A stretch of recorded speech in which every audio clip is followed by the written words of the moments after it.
I have, by my migrations, avoided getting tied up in politics.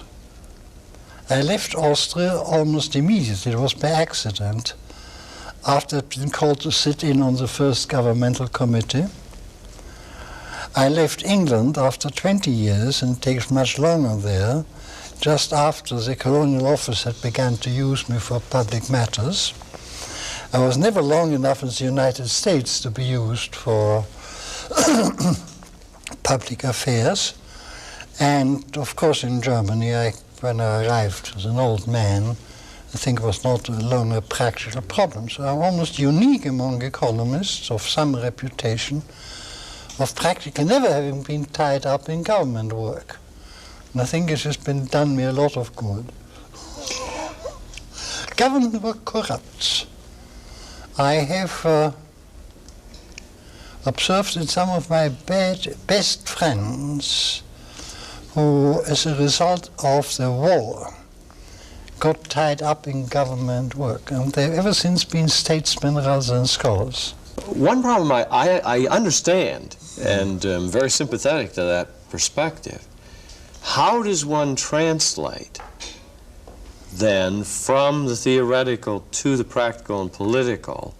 Who is the intermediary? Is there a class of individual, then, that must lie between the intellectual and the politician? How do you bridge the gap? Well, the economists whom we train to not become academics also do their job.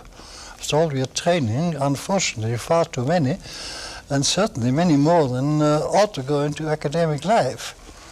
And I don't mind even people of first-class quality going into politics. All I'm saying is they no longer have the right approach to the purely abstract theoretical work. They are beginning to think about what is politically possible, while I have made it a principle never to ask that question. My aim is to make politically possible what in the present state of opinion is not politically possible. A parallel I see to what you're saying is in the case of Dr. Milton Friedman, who spent a number of years of his work in the very theoretical, without involvement in the political. I think he is rather an exception. Yes. By not getting corrupted by it.